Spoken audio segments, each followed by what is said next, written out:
Hello students, I am Suresh Agarwal, Professor in the Department of Business Economics, South Delhi campus, University of Delhi.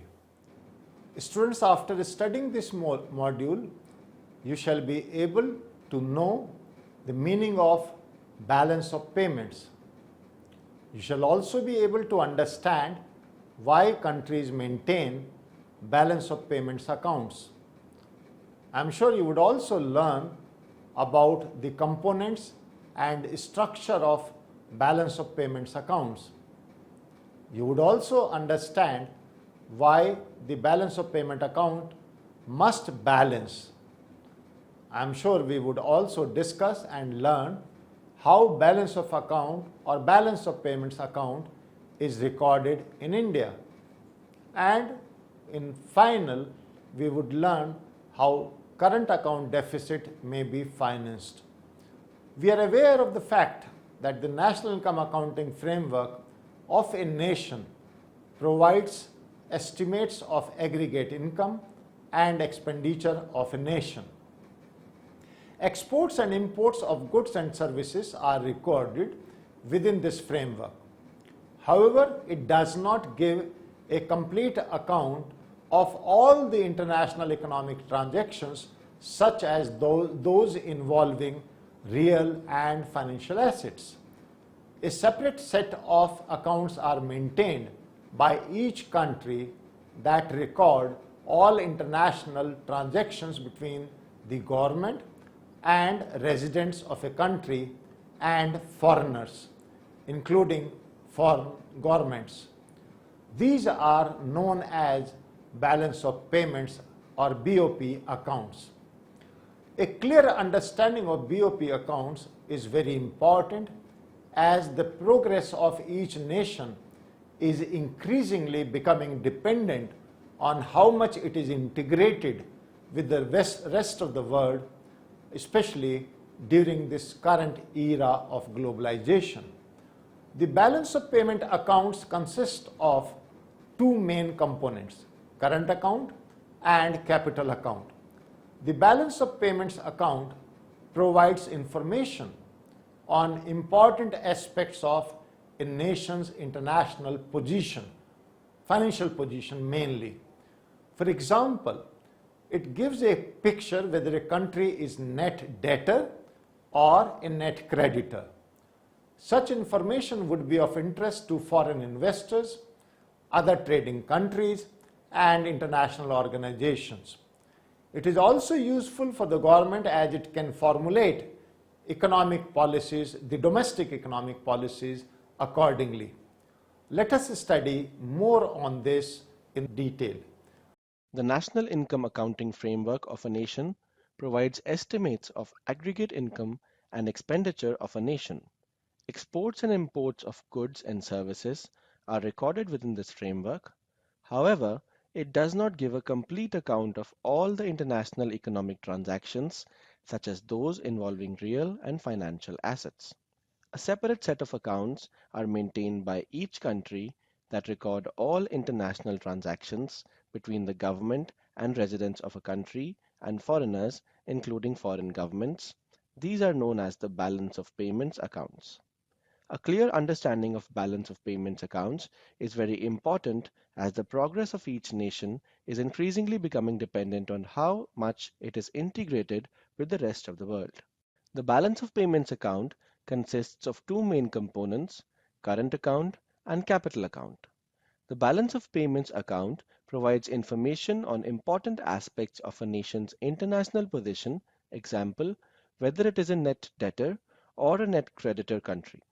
Such information would be of interest to foreign investors, other trading countries, and international organizations. It is also useful for the government, as it can formulate economic policies accordingly. In what follows, these issues are discussed in detail.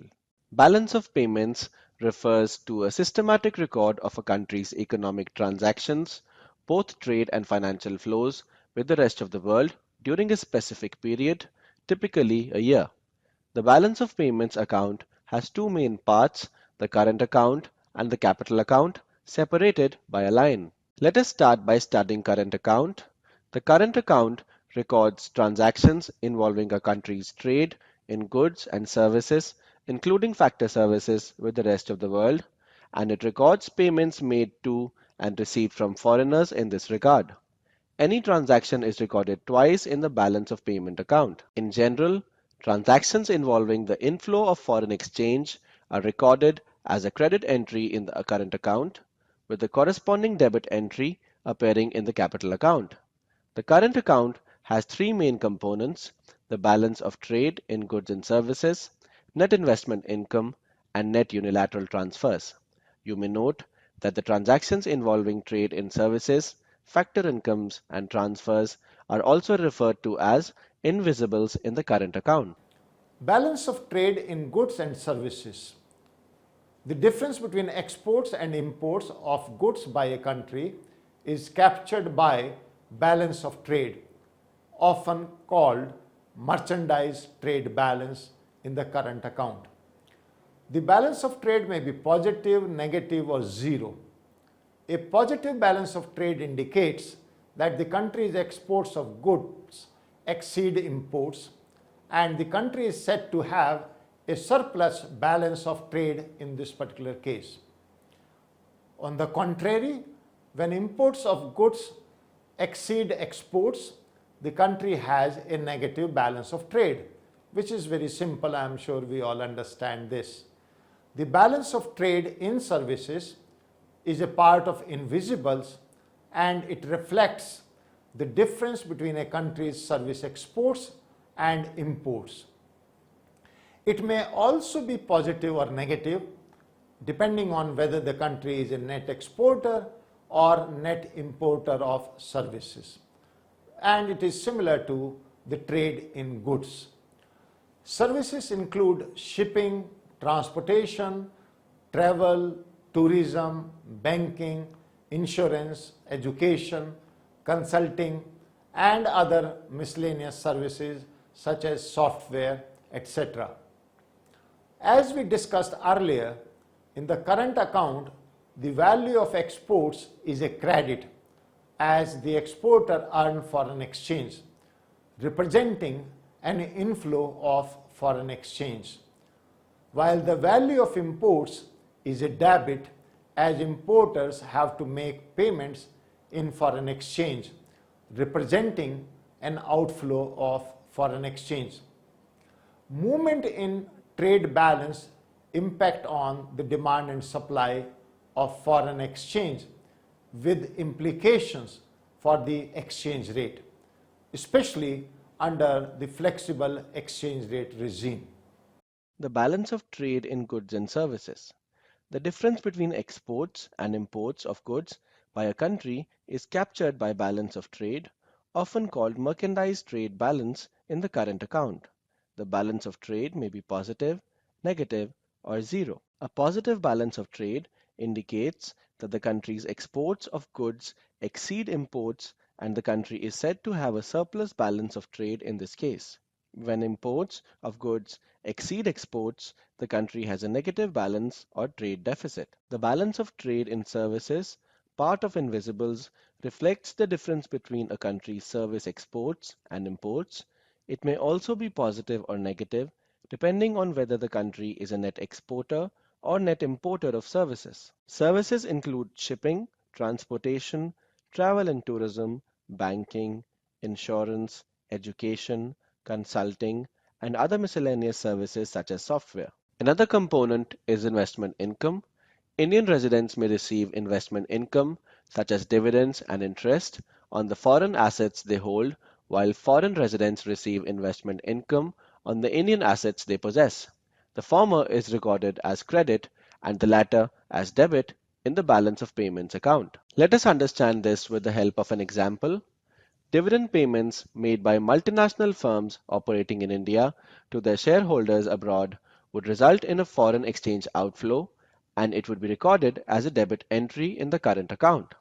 The net investment income from abroad is investment earnings from abroad by Indians minus foreigners' earnings from their assets based in India. Third component is unilateral transfers. Overseas payments made without any quid pro quo such as assistance by foreign governments during war or natural calamity, workers' remittances, example money sent by Indian workers employed abroad to their families in India, personal gifts, donations, etc., are recorded in the current account.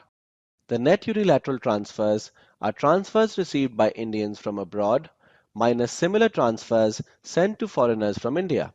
These transfers are generally negative for developed countries such as the US, as it has very little restrictions on sending money out of the country, whereas in many developing countries there is a net credit balance on unilateral transfers, especially due to workers' remittances, which can be an important source of foreign exchange earnings. The balance on current account is the sum of the A. Balance on merchandise trade, B. Balance on invisibles, which comprise balance on services trade, net investment income, and net transfers. When total foreign exchange receipts on account of all the transactions recorded in the current account are greater than total payments, the country has a current account surplus. In case foreign exchange payments exceed receipts, the country has a current account deficit. It is interesting to note that a country could have a current account surplus even if it has a trade deficit if net transfers from abroad are positive and extremely high. This could be true for many countries that receive high transfers. For instance, India has one of the highest remittances received from the rest of the world. Using the national income identity, we can show that when a country's aggregate income exceeds its aggregate expenditure, which is C plus I plus G, it runs a current account surplus and the current account balance is positive. GNP minus aggregate expenditure, which is C plus I plus G, equals GDP plus NFIA minus the aggregate expenditure, C plus I plus G plus X minus M plus NFIA minus the aggregate expenditure equals export minus import plus NFIA, which equals current account balance. The above identity indicates that a country with a current account deficit or surplus is one for which aggregate domestic consumption, which is C plus I plus G, exceeds or falls short of aggregate income. A country with a current account deficit is a net debtor as it has to borrow to bridge the gap between income and expenditure. A country with current account surplus is a net lender. A current account deficit may be financed by borrowing from the rest of the world or by reducing holding of foreign assets.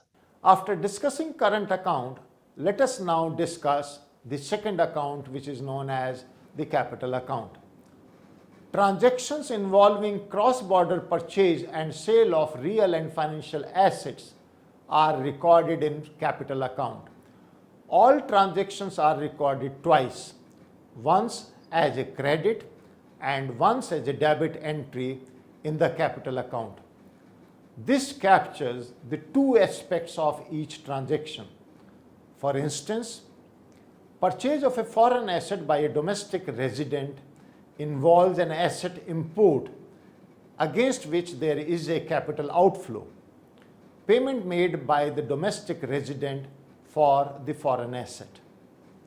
The asset in question could be physical assets like land, factories, houses, or financial assets like stocks and bonds. Broadly, two types of capital flows are recorded in the capital account: debt creating and non-debt creating flows. When domestic firm borrows from the foreign bank, the country experiences a debt creating capital inflow, as this loan has to be repaid at a future date. However, foreign firms investing in the domestic country, for example, foreign direct investment, or which is known as FDI, involves a non-debt creating capital inflow, as this does not create any commitment for repayment for the recipient nation. Another way of classifying capital flows is by the duration involved. For instance, foreign institutional investors, FFIs, purchasing domestic stock involves a short-term capital inflow. Such investment in company stocks and bonds by foreigners is referred to as Foreign Portfolio Investment or FPI. The FFIs may sell the shares and withdraw their funds at short notice. Such withdrawal of foreign funds would involve a capital outflow. Typically, investment by foreign firms in countries' production sector involves longer-term capital inflows that are not likely to be withdrawn as fast as the investment in the financial sector. When capital inflows exceed capital outflows, the country has a capital account surplus. In the reverse case, when outflows exceed inflows, it has a capital account deficit. The third component of balance of payment is errors and omissions and official reserve transactions. In principle, as each transaction is recorded twice, once as a debit entry and once as a credit of the equivalent amount, under the double entry system of bookkeeping, the balance of payment always balances. However, in practice, this never happens, largely due to data availability problems that arise due to the time lags involved in the international transactions. For instance, data on exports may be collected at the time the goods are shipped from the country. However, the payments for exports are made 9 months later and may not be recorded in the balance of payments of that year. Therefore, in order to balance the balance of payment account, an item for errors and omissions is included. You may wonder about the above point. If the balance of payments always balances, allowing for errors and omissions, then why do we talk about a country running balance of payment surplus or a balance of payments deficit? The balance of payment surplus or deficit refers to the sum of current account and capital account balances. In case a country has a current account deficit of say $10,000 but a capital account surplus that is larger in magnitude, say $12,000, then it has a balance of payments surplus of $2,000. Similarly, when there is a current account deficit and a capital account deficit or a capital account surplus smaller in magnitude than the current account deficit, the country experiences a balance of payments deficit. To further understand the implications of a balance of payments surplus or deficit, note that the capital account essentially includes two kinds of transactions: transactions among government agencies and private individuals, and buying and selling of foreign currency by the country's central bank. These are recorded separately and are known as the official reserve transactions. With the balance of payment surplus, there is a corresponding addition to the stock of foreign exchange reserves maintained by the central bank. Such an addition to foreign exchange reserves appears with a negative sign in the balance of payments, as it is equal in magnitude but opposite in sign to balance of payment surplus, hence ensuring that overall the balance of payments is in balance. Similarly, when there is a balance of payments deficit, there is a depletion of the central bank's foreign exchange reserves that appears with a positive sign in the capital account of the balance of payments. In this sense, the overall balance of payments must balance. That is, the sum of balance in current account, private capital account, including errors and omissions, and official reserve transactions must always balance, that is, must be zero. That is, balance of payments equals current account plus capital account plus official reserve transactions equals 0. In India, RBI, that is Reserve Bank of India, is responsible for compiling and disseminating the balance of payment statistics. These are maintained on the guidelines of International Monetary Fund, that is IMF. Balance on current account is reported quarterly now. However, merchandise trade balance is reported monthly. The data on merchandise trade is collected from both the Director General of Commercial Intelligence and Statistics, known as briefly DG CI&S, and by RBI. To illustrate the balance of payment account further, table presents India's balance of payments from 2010-11 to 2012-13, which will add clarity to your understanding of the balance of payment account. As explained earlier, Balance of payment consists of current account, capital account, and the third is errors and omissions and change in foreign exchange reserves. The current account includes merchandise, which is exports and imports, and invisibles. The invisibles include services, incomes, and transfers. The merchandise imports are greater than exports in the 3 years presented here, indicating a negative trade balance or trade deficit. The capital account includes foreign investment, both FDI and FFI.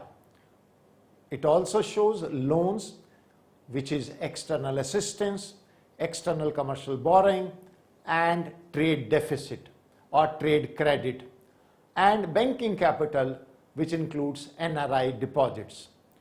All the components of capital account appear with a positive sign, indicating a capital account surplus. The capital account surplus is computed by summing the items from A to E.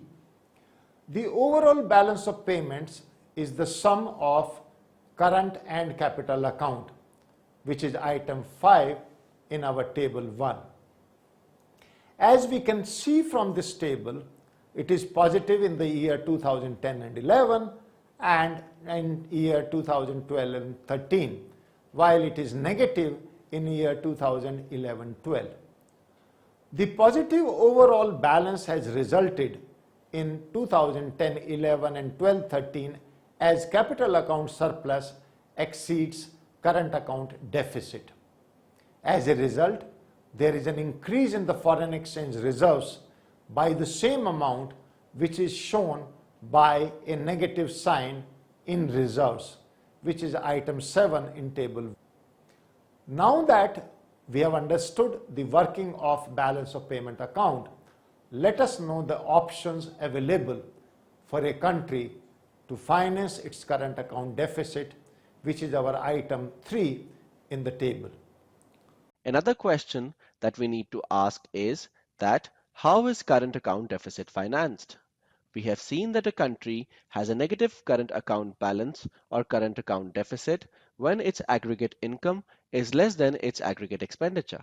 The problem of financing the current account deficit essentially refers to the ways in which the country bridges this gap between aggregate income and expenditure. A current account deficit by itself may not be a cause of concern if the underlying reason for it is linked to high levels of spending on productive investments.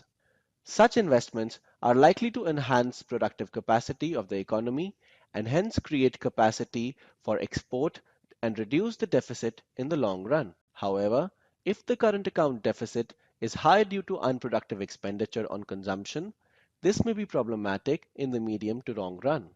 In this case, the current account deficit might lead to growing international debt burden without creating any condition to repay such debt via foreign exchange earnings. You may note that financing of the current account deficit essentially refers to the composition of capital flows and reserve transactions recorded in capital account that offset the current account deficit. Current account deficit may be financed by net capital inflow into the country in various forms: foreign direct investment, foreign portfolio investment, external borrowing, foreign asset reserves. Foreign direct investment or FDI. Foreign exchange can move into the country when multinational companies intend to expand operation in the country. This could be done by establishing new subsidiaries or by acquisition of already existing domestic firms. This is a long-term stable source of capital inflows. Foreign portfolio investment or FPI. Foreign exchange can move in when financial institutional investors such as mutual funds, pension firms, or other financial entities make financial investments by purchasing bonds, equities, or other such financial assets. These are short-term capital flows that may be withdrawn at a short notice. As such, this is a volatile type of capital inflow. External borrowing. To finance its current account deficit, a country may borrow from foreign governments or international agencies like IMF, World Bank, etc. However, excessive borrowing may lead to a crisis situation wherein countries find it difficult to repay foreign debt. Several European nations like Portugal, Ireland, Greece, and Spain have faced an external debt crisis in recent times. Foreign asset reserves. The country may reduce its holding of foreign assets to finance current account deficit. This is usually through the sale of foreign currency by the central bank from its stock of reserves. The current account deficit may therefore be financed by foreign direct investment, foreign portfolio investment, borrowing externally, or depleting the stock of foreign assets. We learned in this module that balance of payments refers to a systematic record of a nation's economic transactions with the rest of the world during a specific period. The current account records transactions involving exports and imports of goods and services, investment income, and unilateral transfers. We have also learned that balance of trade includes only imports and exports, while balance of payments is a much wider concept and includes all receipts and payments in current and capital account. Transactions in the capital account involve purchase and sale of all kinds of assets such as debt or equity for a short or long period, such as foreign direct investment and portfolio investment by foreign institutional investors, loans and banking capital, as well as real assets. We have also learned that the balance of payment account is based on the basic accounting principle in which each transaction is recorded twice, which is a credit and on debit sides. In India, Reserve Bank of India is responsible for compiling and disseminating these statistics in balance of payment account. I am sure you have also understood so far that the negative current account balance or current account deficit may be financed by foreign direct investment, foreign portfolio investment, borrowing externally, or reducing the stock of our foreign assets. Thank you. Let us summarize what we learned in this module. Balance of payments refers to a systematic record of a nation's economic transactions with the rest of the world during a specific period. The current account records transactions involving exports and imports of goods and services, investment income, and unilateral transfers. Balance of trade includes only imports and exports, while balance of payments is much wider and includes all receipts and payments in current and capital account. Transactions in the capital account involve purchase and sale of all kinds of assets such as debt or equity for a short or long period, such as foreign investment consisting of foreign direct investment and portfolio investment by foreign institutional investors, loans, external borrowing, external commercial borrowing or trade credit, and banking capital as well as real assets. The balance of payments account is based on the basic accounting principle in which each transaction is recorded twice, both on credit and debit sides. In India, Reserve Bank of India is responsible for compiling and disseminating the statistics in balance of payments account. The negative current account balance or current account deficit may be financed by foreign direct investment, foreign portfolio investment, borrowing externally, or reducing the stock of foreign assets.